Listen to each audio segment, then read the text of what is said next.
So last class, we spent some time with Hershey's and Mars and looking at the sort of U.S. Industrial production of chocolate. And I wanted to then take a moment and think about industrial food production as a whole in that context of it, because it almost seems sort of magical in some ways. They build a factory and everybody eats it. There, yes, and they're the most sold candy, and it's a little bit, seems a little bit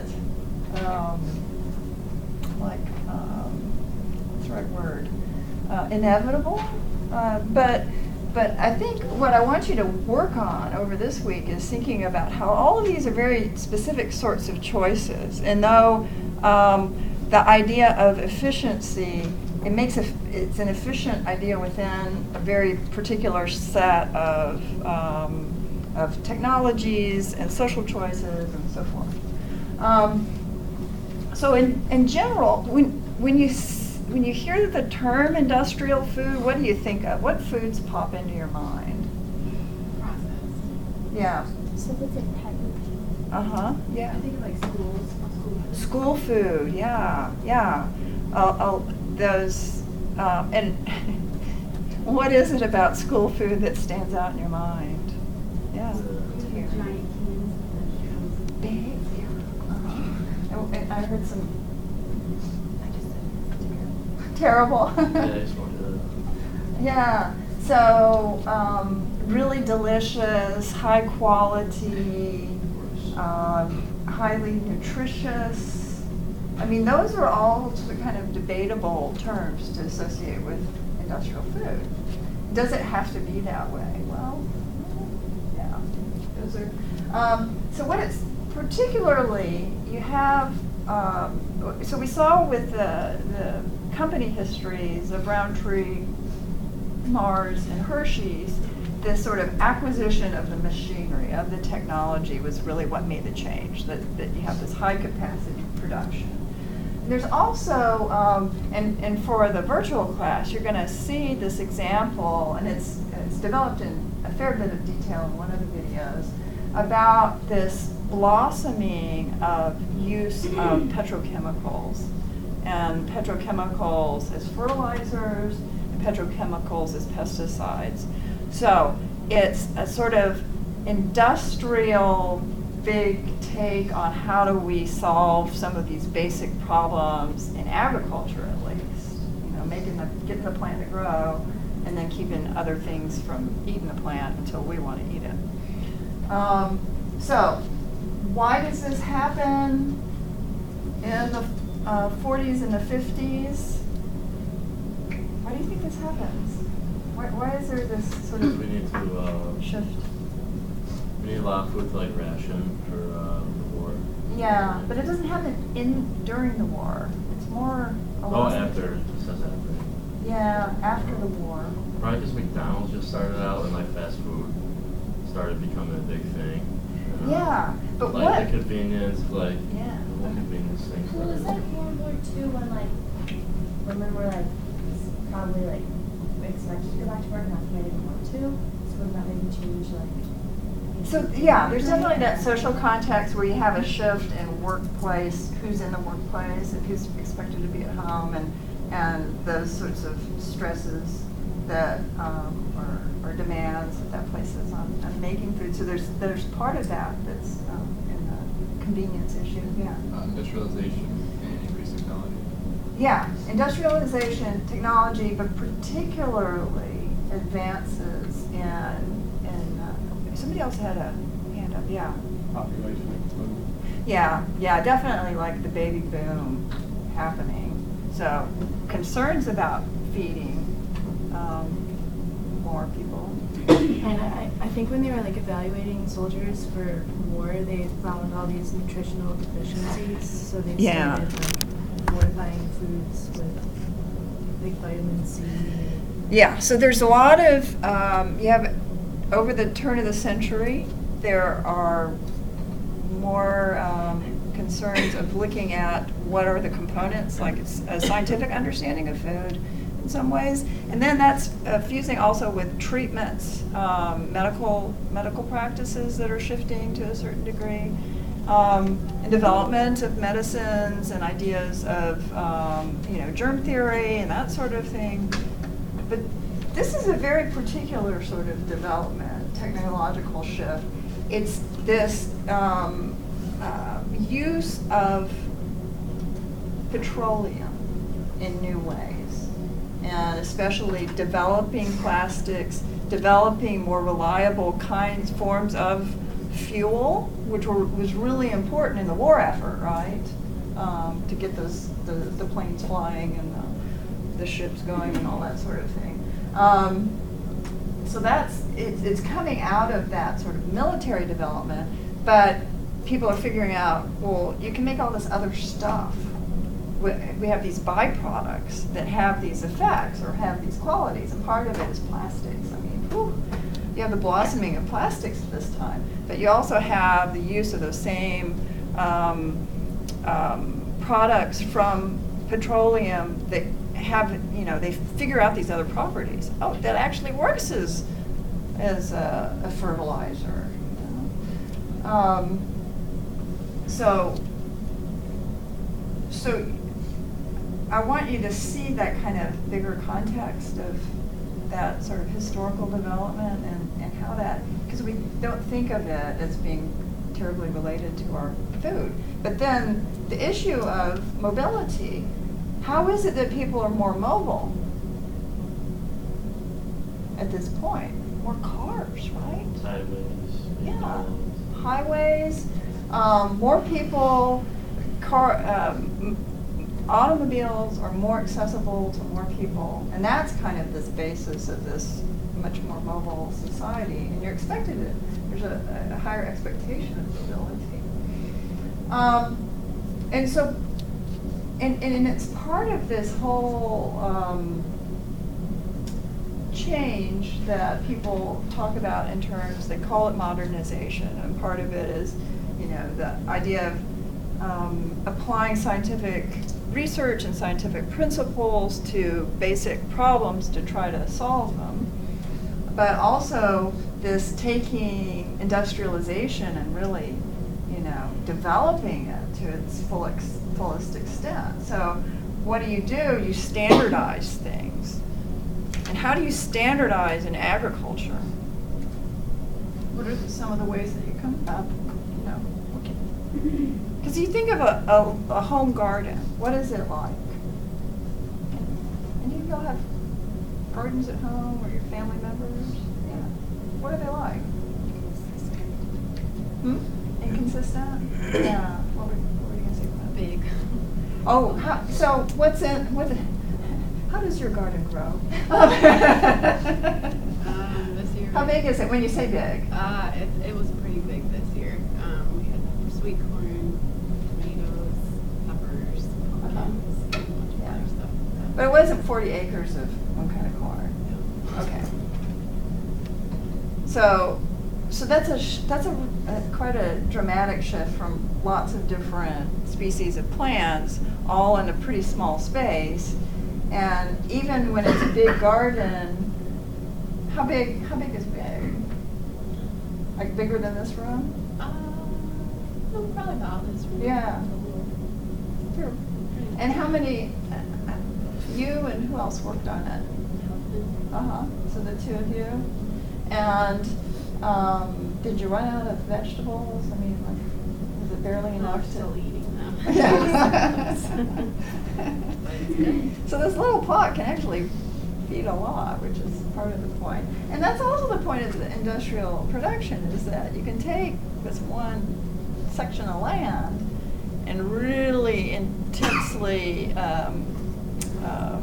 get the maximum sort of volume of corn or whatever it is, your soybeans you're trying to grow. And then make lots of other stuff out of that corn and soybeans, right? And the same with cattle, pigs, chickens. Do you have any livestock? We don't, but I come from a farming family, so Uh-huh. we do where my parents live. Cattle. Yeah. chickens. Yeah. And sort of, again, sort of probably a smaller mix. I mean, how many cattle? Oh, I'm not sure, maybe 70 now? Yeah, it's pretty good. And you'll see some footage. Have any of y'all seen those, like, the stockyard, places where they keep cattle, like, for industrial? I mean, it's acres and acres of animals here together. And even with the animals, there's a lot of this relying on machinery in one way or the other. I mean, last class we saw the funny example of the conveyor belt and trying to keep the chocolates going on that.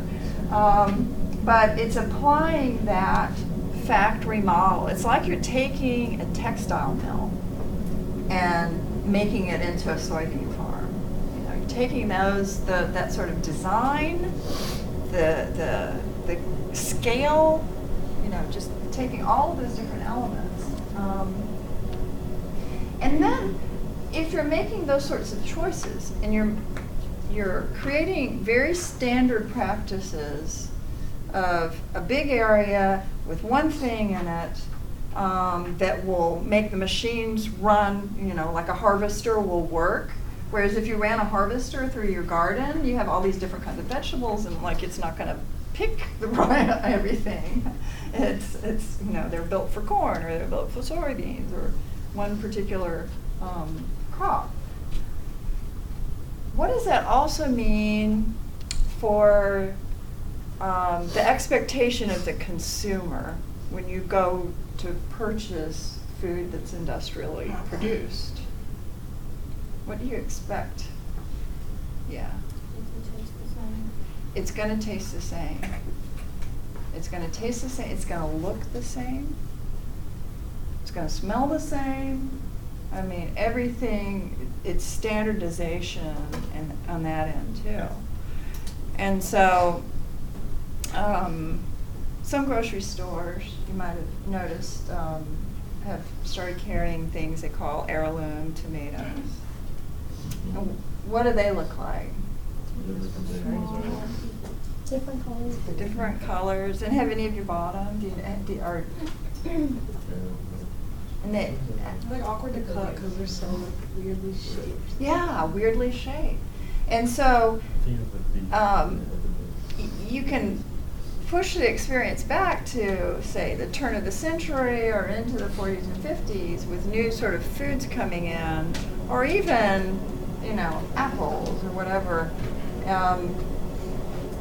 Gee, I'm having trouble cutting this. And they get that complaint back. And it's like, okay, well, let's make a tomato that's easy to cut but won't bruise when we ship it and will not ripen too fast and will not, all these different constraints. At other years of this class, I've used a book about bananas. The students get really sick of bananas by the end of it. I didn't do the whole class about bananas, but the issue of, what is a banana? It starts to, you have a stereotype in your mind that's based on that standard product. What is an apple? What is a banana? Bananas are supposed to be yellow, right? Are all bananas yellow? No, they're not. There are all sorts of colors. There are lots of different choices we can make, but the standard size, shape, and color of banana that we have come to expect, in part, had to do with this whole process of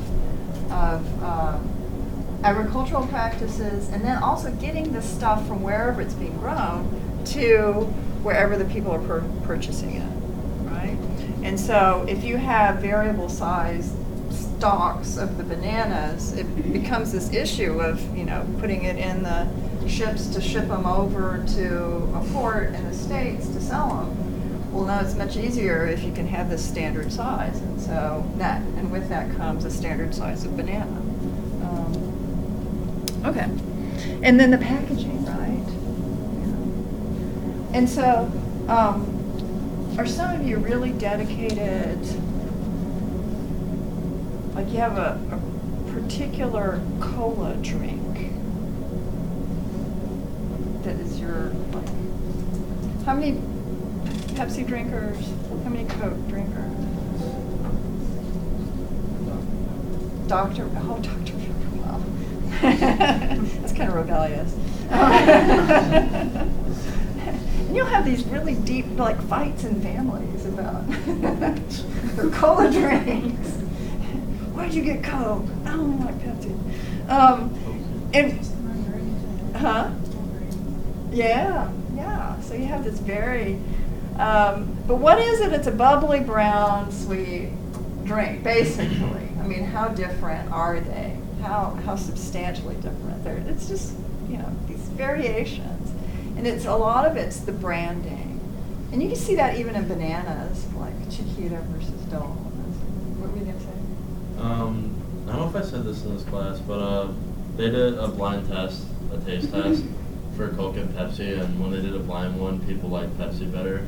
But when they knew what they were drinking, they liked Coke better They because like Coke Coke. has the color red in their logo, so that's why. Yeah. Well, Pepsi has some red. So it's Yeah, whether you're Coke red is or like blue. all red. You're saying, yeah. Yeah. And there are studies about how in consuming coffee or hot beverages, chocolate, that sort of stuff, the color of the cup, the texture of it, all these things that have nothing to do with what's inside it really affect your experience of it. So even the color, and that's why Cadbury's was so vicious about purple. This is their purple. I do get really mad if my boyfriend uses my favorite coffee mug, because I like to drink it out of that. Yeah, I it's bought it from IKEA for myself. Exactly. It's your thing. These are, it's very, okay, let me move forward. So, I want to especially emphasize how all of this fits together into different kinds of systems. And we had examples in earlier classes about other, sort of shifting agriculture and different sorts of agricultural systems and the technology associated with that, cacao agriculture, and how it has its own ecosystem that needs these, certain bugs and other plants that help it, the trees, the shade trees and all of that create its own ecosystem. And you have a shift in any of these, and it affects the rest of it, right? These are all depending on each other. They're all part of the same thing. So you have a change in fertilizing practices or the development of equipment for mechanized farming. Well, then there's an impetus to have standard, predictable sizes of plants. You want the corn a certain height because the machine works, it's developed for that height. And then especially when you get into things, and one of the videos for the virtual class talks about pesticides a little bit, but you can imagine that some of the blights and diseases that affect plants, you try to get rid of that, and then it's a broader based sort of effect, that it wipes out other insects that are helpful insects. A couple of people are writing about honey and bees, and it's a big issue with the bee community, that there are some really devastating impacts from some of these practices that they're not spraying bees, but it goes out, it's not, whatever's done in one field or in one pasture is not just contained in there, it goes out in all sorts of different ways. And then that, of course, affects, you introduce heavy equipment. What does that mean? I think of you and your husband working on your garden and the amount of time that takes and effort. And if you had More efficiency. Yeah, more efficiency But in a certain way. I'm thinking less people get jobs like doing that. Right. Like if more machines could do something in a quicker way, that means less Yeah. People are not needed for that anymore. It immediately, it makes it efficient in that economic sense. Now, is it efficient to have big heavy equipment running, you know, and again, what's the fuel system that's supplying that? What's the infrastructure that it takes to keep that going? Those are all choices too, and are all those efficient choices? You know, maybe it's the couple of people picking the weeds out of my hand is you know, it has a more sustainable impacts. These are all questions to debate on both sides. So some of these shifts towards industrial food production, definitely it's this blossoming of incredible amounts of food being produced. We can feed the world. That's not really a huge question now. How long can we feed it the way that we're doing it, and why aren't, you know, what are the delivery systems for that? Those are other questions. So this huge population boom that we've experienced over the 20th and 21st century, it's possible to keep sustaining those populations. The other pro, and this is the thing that we really take for granted, I want strawberries. I can go get strawberries. It doesn't matter. You know, they're going to be coming from, you know, wherever in Latin America or other parts of the world. So it's efficient in the sense of being able to satisfy your needs very immediately. How efficient is it for strawberries to come from Guatemala? Yeah, in other ways, there's a cost. There are different sorts of costs. And then definitely there's a lot of hope in the ability to think about and evaluate, technologically evaluate the different sorts of plants and animals that we're encouraging, and ways to combat diseases, and also evaluate the effects of different practices. So absolutely, those are the positive side. Like I mentioned earlier, you know, some of this where the problems creep in are applying a model that's developed for something else to these ecological systems and not taking it all into account necessarily, all the different factors. One of the biggest complaints is this issue of biodiversity. So when I tell people that I live in the middle of Illinois, it's like, oh, you got a lot of corn and soybean fields, right?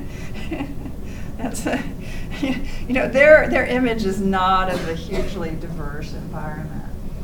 There are definitely pockets where other kinds of agriculture is going on. There's you know, smaller farms and a lot of intercropping and other sorts of things going on. So it's possible to have increased biodiversity, but generally the industrial food production tends towards decreasing biodiversity, which creates systems that then become much more fragile, much more vulnerable to disease processes and shocks to the system that are hard to recover from. Then, public health issue, like we mentioned with school lunches, if we're concentrating on a few plant and animal species for this big production, that kind of necessarily makes our diet less, there are fewer options that we're drawing from. And we're taking one thing like corn and making it into lots of different forms. But we're basically just eating a lot of corn. Or we're eating, as you've come to see so far, lots of sugar. On a side note, because I have children that are going through the public school system, I had to hear about chickpeas with no seasoning or anything again. But Michelle Obama's big thing was, you know, food at the schools. Yeah, and sure. improving that. And But obesity. now you have all these kids that have been raised with that low diversity in those diets, and they get there and they start introducing a pile of seasonless, saltless, nothing but The warm garbanzos. chickpeas. And the kids are just like, no. She Yeah. says nobody needs it, and they just throw it all away. Uh-huh. So now, that's just one example of some things that you're trying to include into these Mhm. meals for these kids, but none of them want to eat it. Uh-huh. Sure. Yeah. I wouldn't eat. I like chickpeas and hummus with no seasoning, or just, literally a can of chickpeas, warm it up, serve it. That's what they get. In some cases, that strikes me as complying to the letter of the law, but not the spirit, right? So the idea is to introduce diversity in other forms of, plant proteins Don't and that spoil sort them of. with sugar and salt too much. Yeah, yeah, And so. get used to like foods that are, And- like salads without all the dressing. Yeah.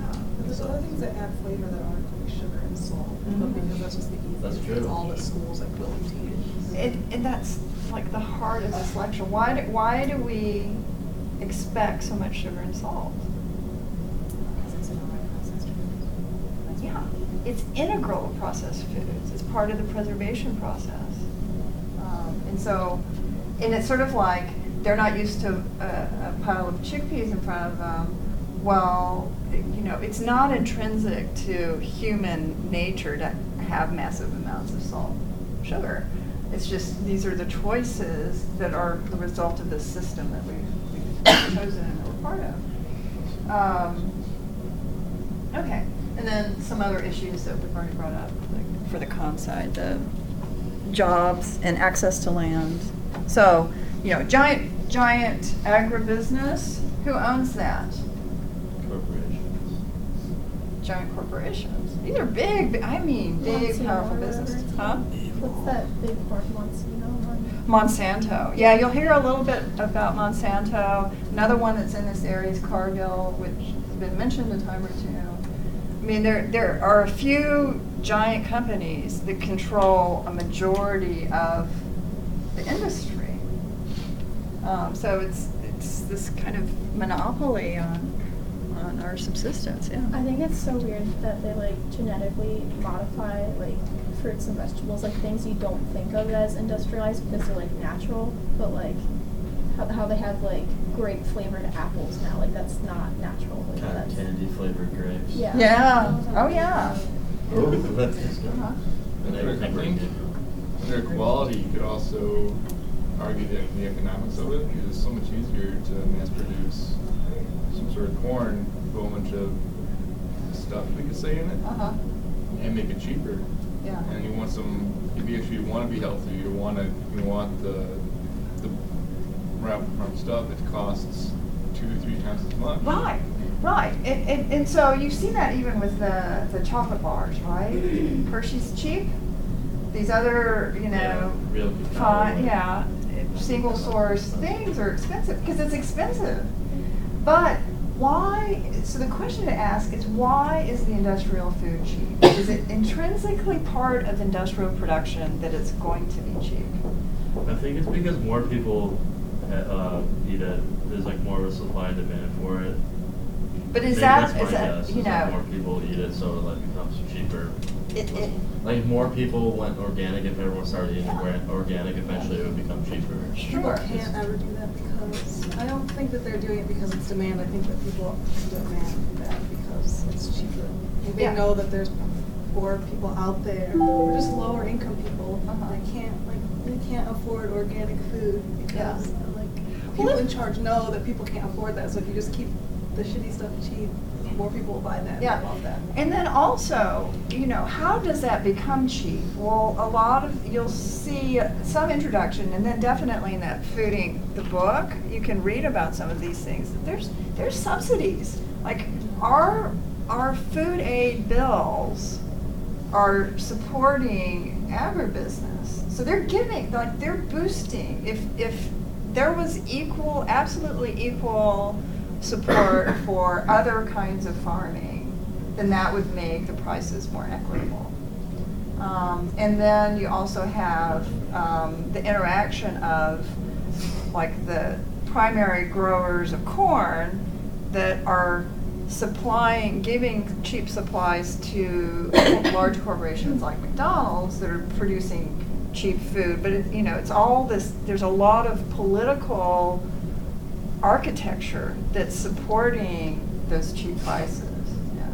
Maybe the working class and middle class who can't afford it, maybe if people started to make that sacrifice and put a little bit more money into the organic food, maybe that would be kind of a solution to kind of like lower those prices, so eventually the lower income people could start to afford it. Yeah, because when you're faced with, I've got, $100 in SNAP benefits, and I've got my kids to feed, you're gonna get enough that you feel like you can make it through the month. And sometimes, buying really high, expensive things is difficult.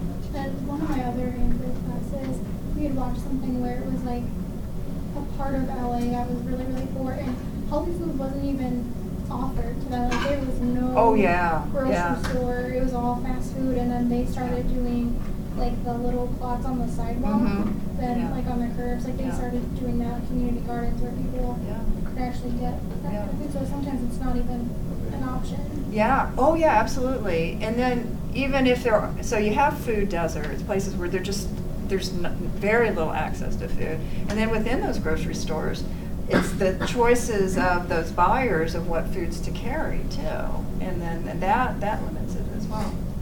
Yeah, I see. But even with increased demand for organic, would the price even ever go down? Because you have to factor in the simple parts of, there's a lot more labor involved to get the end product, and there's a lot more waste because of not using things like pesticides and herbicides and things like that. It's more labor intensive to get the product to the end point where you can eat it. And I think there's greater waste involved in that particular process just because of not using some of these chemicals. At some point, even with increased demand, would you be able to ever get the price down to where it would be more affordable like the industrialized? Okay, there are a couple things. So if you look at studies of different farming practices, and particularly pesticide use or whatever, you don't have that farmer buying the pesticides, so the cost is lower there if there are alternative practices that are effective. So in some ways, you can have much reduced waste and actually reduced waste in the production itself. Like the quality often can be, as good or better or more marketable for other reasons. And then the other thing is, I've noticed, I don't know if you've seen this in the grocery store. I don't know how much y'all do a lot or a little grocery shopping, but there's a pricing incentive that's going on, and I don't know what's part of it, but you'll see organic and like especially in the fruits and vegetables, they'll be the same price as the conventional, and so you actually have a choice, or it might be a penny more. For example, the canned beans at Kroger, they have a line that's an organic line and the line that's a conventional line, and for some things they're the same price, so you can choose. Sometimes there are sales on organic that make it cheaper than so that's telling me that it's possible for those prices to be comparable. Okay. Did you have something else? And that's actually similar to what I was going to say. Like, I often don't shop at Walmart because their organic selection is so low. Yeah. And I think produce definitely, organic is usually more expensive. But I was shopping for some cookware at Walmart, and I had to get pasta noodles. And when I went over there, the organic selection was so much wider than it was at the same time last year. And I think, you've noticed a lot of fast food places, a lot of restaurants, people are starting to care more about what they put into their bodies. So I think it might take some time, but I definitely didn't have to spend a lot more on Walmart brand organic noodles. They were still cheaper than some of the other ones. Yeah. So I think if more demand goes up, it's definitely possible, at least for the food's sake. Well, I think that the thing is to actually, for consumers to have a choice and to be informed, to know what it is they're buying. I work at Panera, and so over the past couple of years, we're working on, we now have we have transparency to the customers, so you know what you're eating. We got rid of all artificial preservatives, colors, additives, all that. But people don't want to go there because it's expensive because you Yeah. are getting good food. So like they'd rather go up the street and get a burger for $2. So it's Yeah. like Yeah. Okay. Let me see what Okay, the Jack Goody reading, he's a famous anthropologist. The reading is a PDF in the resources section. And he goes through some detail, but some of the highlights from what he was talking about and looking at the emergence of industrial foods. He does this great thing looking at particularly the English example and from, the earliest, some early instances and then when it really gets going in different examples. What makes it possible are mechanization that we've already talked about, but also different methods of preserving, and again, this is where the sugar and the salt creep in, but also the containers, like wider access, cheaper access to glass was very important in the development of commercial foods. So having those glass jars, and we still use a lot of glass today. And then plastics, in the 20th century to package all of this, and cans. And then also the industrialization, rather than very local products, having this desire to reach out to these big national and international markets, and creating, this shift towards branding. And there's a funny, like Lee and Perrins, have y'all heard of that? It's a Worcestershire sauce, like one of the first commercial Worcestershire sauces. And Lee and Perrins was actually a drug maker in the late 19th century. And they had all these concoctions that they sold to cure all these different things. And one of them, they made this mix, and this lord tasted it, and it tasted like crap, but he kind of liked it. And they let it sit there and sit for a while, kind of ferment and cure, and then they tasted it later on, and it's like, yeah, this is pretty good. And they started, and so that was really like the birth of the Worcestershire. And you think of convenience, so sauces, lots of sauces and things like that, additions, as well as canning and preserving primary products like milk and meats, tinned meats, like the salt cod is a huge thing in the 18th century. I have a couple links embedded in here of looking at cereal, which is one of those convenience foods, and it gives a great little history of all these characters that are part of it. And I've got to show you this clip that is absolutely hilarious. It deals with Grahamism, which is this food movement established by Alexander Graham, that food was a moral thing, and eating the right things could make you morally pure. I mean, it's a very Victorian. There are all these gender issues involved. There's a movie that was about Kellogg's life, which y'all are familiar with the Kellogg's brand. And it gives you, a little vignette from the movie it's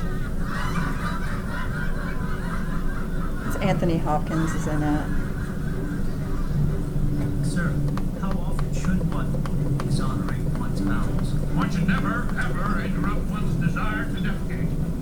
I require that the Bronx and London zoos, as to the daily bowel evacuation of primates, is no once, twice, or 3 times. I'm sorry. At the end of an average day, their cages are full of the veritable mountain of natural health. And sex? Sex is the sewer drain of a healthy body, sir. Any use of the sexual act other than procreation is waste of vital energy. Wasted seeds are wasted lives. Eating meat. He that killeth the ox is as if he slew a bear. Each juicy morsel of meat is alive and swarming, the same both as found in the carcass of a dead rat. Meat eater, sir, is drowning in a tide of gore. What is a sausage? A sausage is an indigestible balloon of decayed beef riddled with tuberculosis. Eat it and die. For I have seen many a repentant meat glutton, his body full of uric acid and remorse, his soul adrift on a raft in an ocean of poison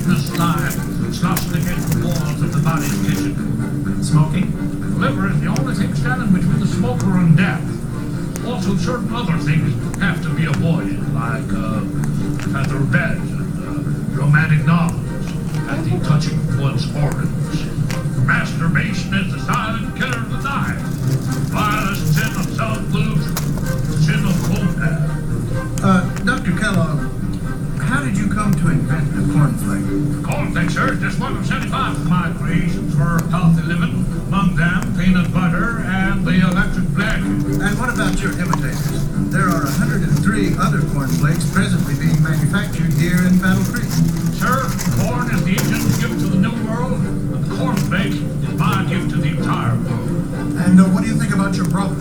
My younger brother, W.K. Kellogg, worked for me as a low-paid assistant for many years. Now he's on his own and amassing fortunes with my cornflake invention. Unfortunately, he's chosen the family name to promote it. But the whole world knows only one Kellogg. Me, Dr. John Harvey Kellogg. Surgeon, inventor, author, and crusader for biological living. I do not seek monetary reward, for I am called to a greater glory. Here at the Battle Creek Sanitarium, the spirit soar, the mind is educated, and the bowels are warmed again.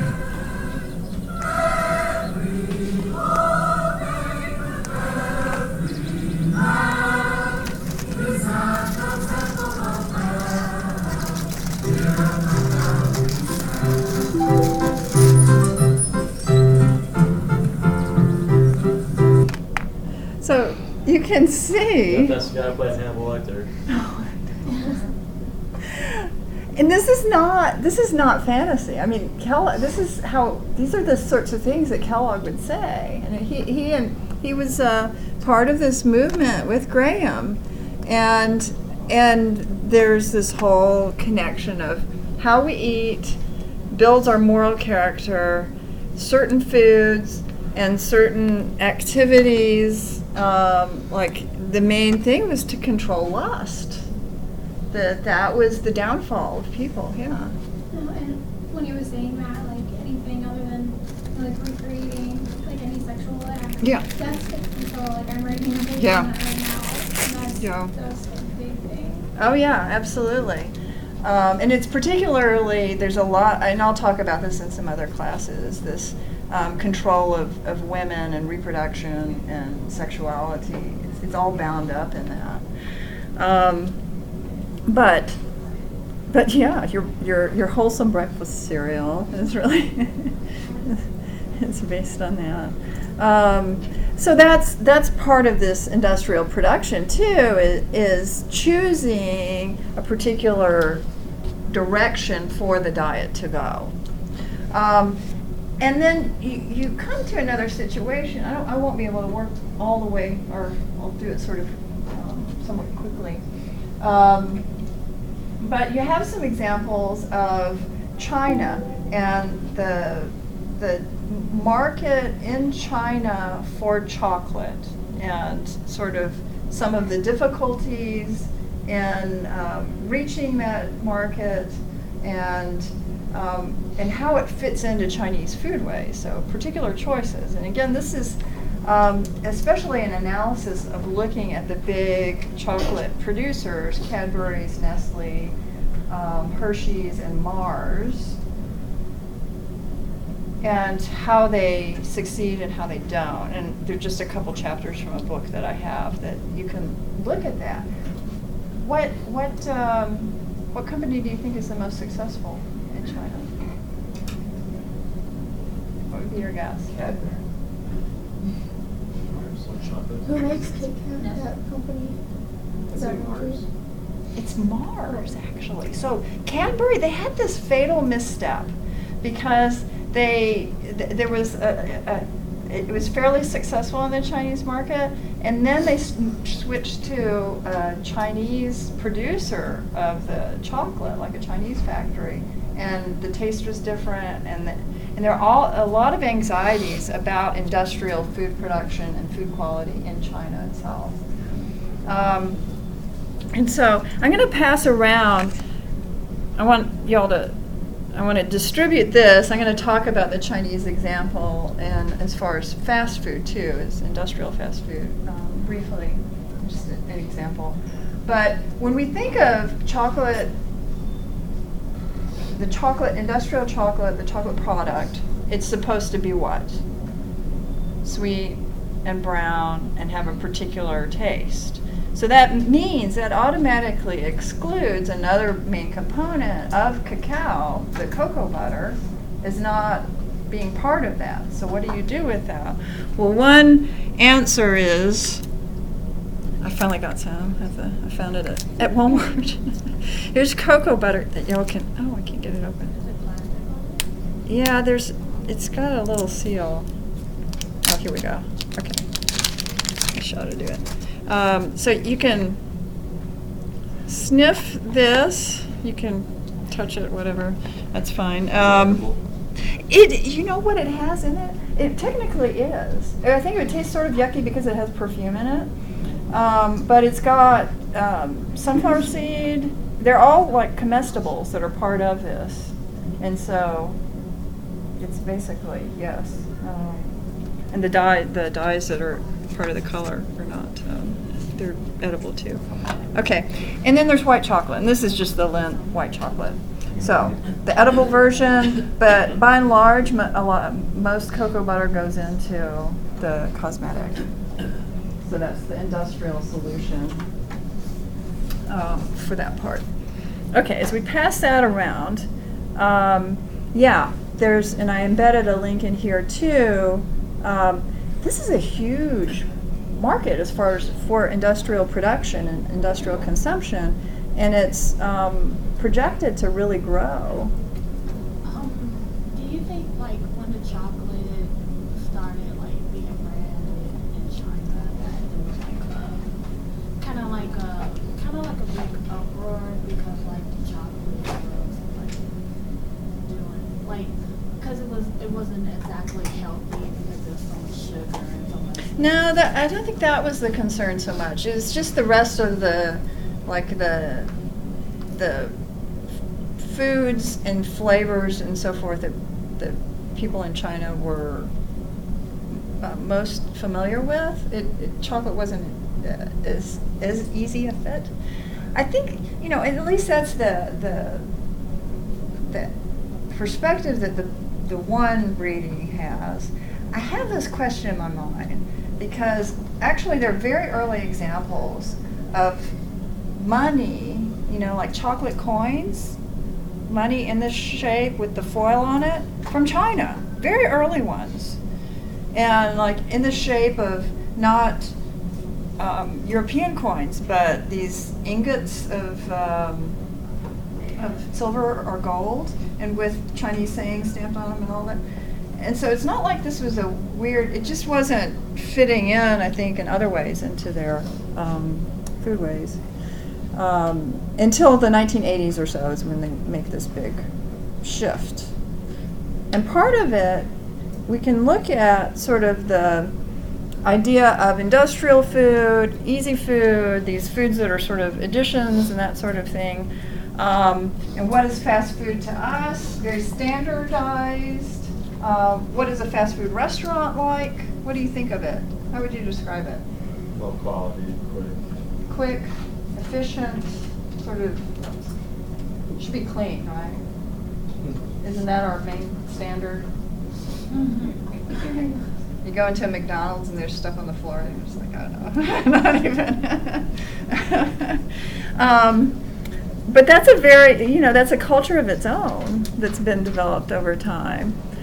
What's the closest equivalent before, say McDonald's was introduced in China?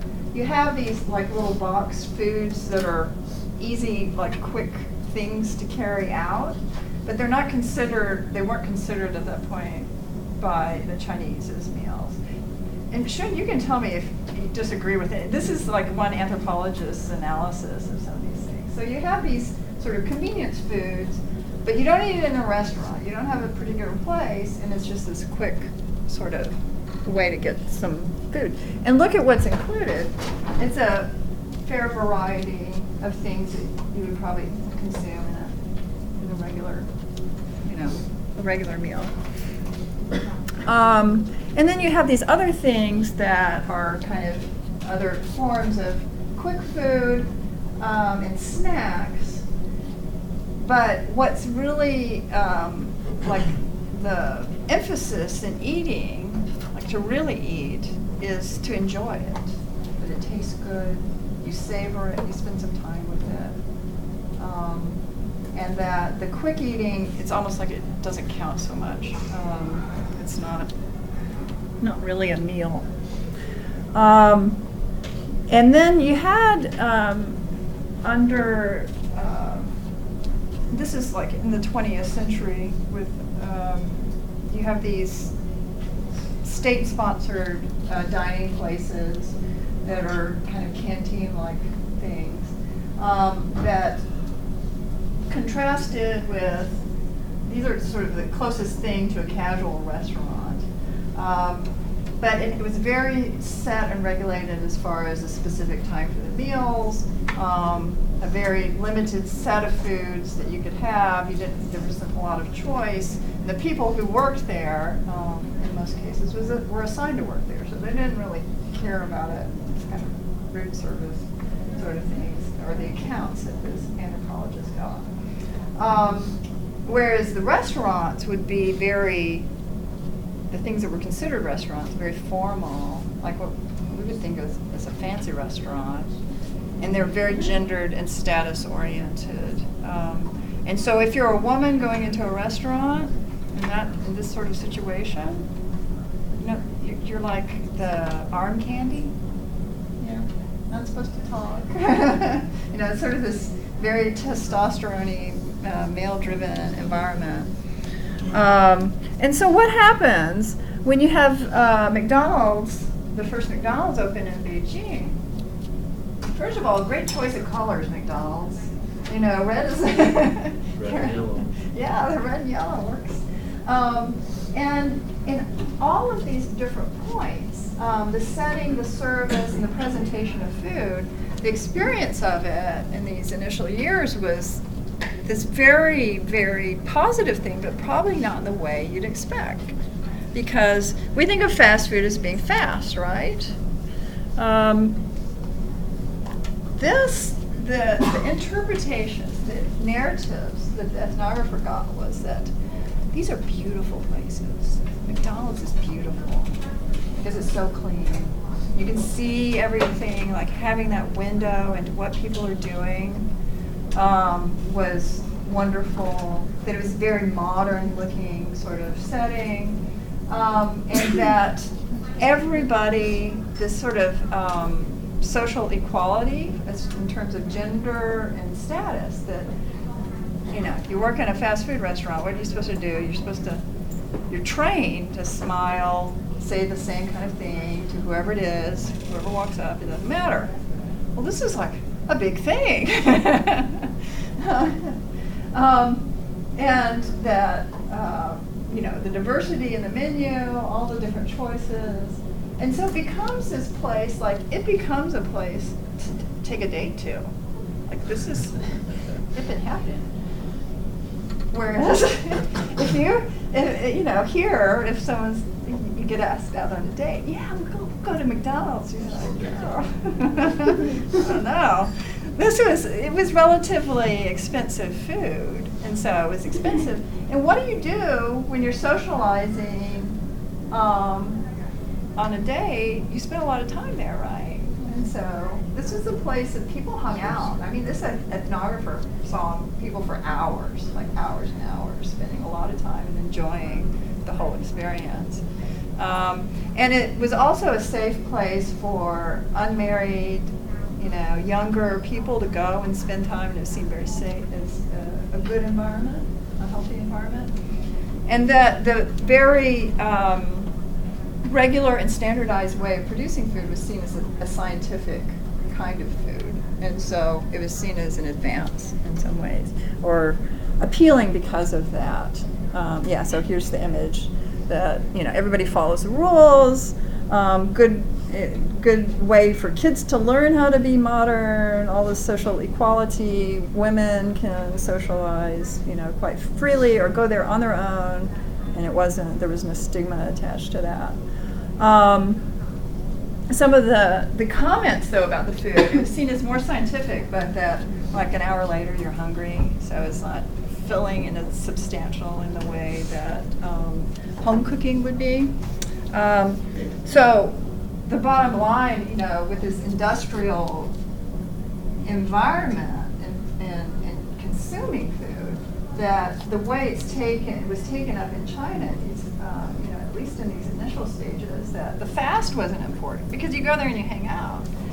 And the food was sort of, you know, it was important in that it was seen as being modern and clean and scientific. But it was really this sort of social space that it opens up is quite different. So you can think about the production side and the consuming side, and then how chocolate fits into this. It wasn't a big part of the Foodways.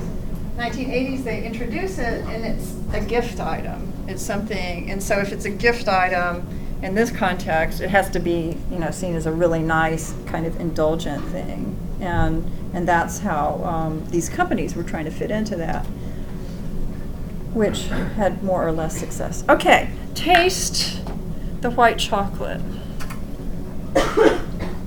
and see what you did. Everybody get some?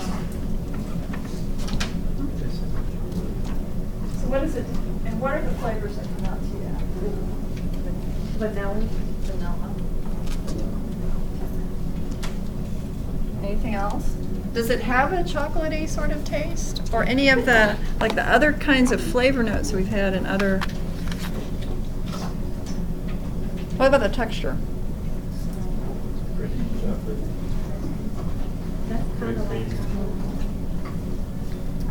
Yeah, it's got this.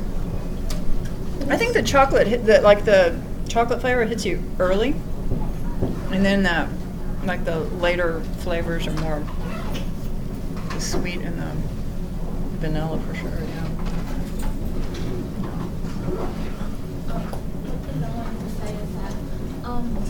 I would have thought that with McDonald's coming to Beijing, it probably would have been a problem, because now we talk about how Chinese have borrowed the American diet, so now people are becoming very obese and stuff like that, unhealthy. Yeah, right. Because they're following after diet, so you'll see more and more like fast food restaurants like McDonald's and Burger King over there than what would normally